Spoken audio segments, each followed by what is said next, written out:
হঠাৎ বিশ্বনবী দেখলেন আকাশের সূর্যের আলো ক্ষীণ হতে শুরু করেছে, কমতে শুরু করেছে। তিনি খেয়াল করে দেখলেন এর কারণ সাইয়েদনা জিব্রাইল বিশাল ফেরেশতাদের বহন নিয়ে পৃথিবীতে নেমে আসছেন। পড়েন সুবহানাল্লাহ।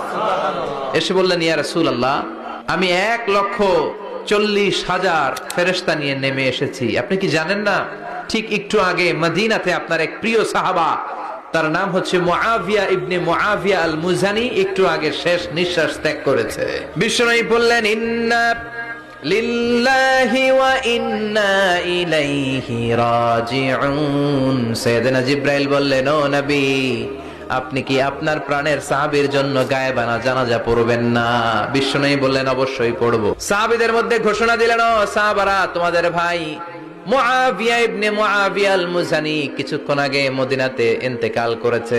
সবাই বাইরে বের হয়ে আসো, এই মাত্র আমরা এই মুহূর্তে আমরা গায়েবানা জানাজা পড়ব। বিশ্বনবী প্রথম কাতারে দাঁড়ালেন, হাজার হাজার সাহাবারা লাইন ধরে দাঁড়ালো।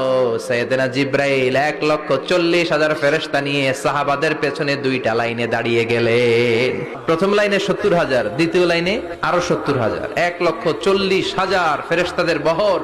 আর সাহাবারা মিলে আল্লাহু আকবার বলে গায়েবানা জানাজা শুরু করলেন। নামাজ শেষ। বিশ্বনবী তো অবাক, ঘটনা কি? কোন সাহাবীর গায়েবানা জানাজায় তো ফেরেশতা নামে না আকাশের উপর থেকে। বিশ্বনবী জিজ্ঞেস করলেন, জিব্রাইল, কোন সাহাবীর গায়েবানা জানাজায় তোমরা আকাশ থেকে এত ফেরেশতার বহর নিয়ে নামো নাই? কি এমন আমল করেছে আমার মুআবিয়া? কি এমন ভালো গুণ ছিল, ভালো আমল ছিল, যার কারণে আরশের উপরে তার এত সম্মান? সাইয়েদনা জিব্রাইল বললেন, নবী, তেমন কোনো বড় আমল নয়, ছোট্ট একটা আমল, কিন্তু আমলটারে ভালোবেসেছে কে? আপনার এই প্রিয় সাহাবী হাঁটতে বসতে চলতে ফিরিতে সব সময় পড়তো, কুল হুয়াল্লাহু আহাদ আল্লাহুস সামাদ লাম ইয়ালিদ ওয়া লাম ইউলাদ ওয়া লাম ইয়াকুল লাহু কুফুয়ান আহাদ। পড়েন আল্লাহু আকবার।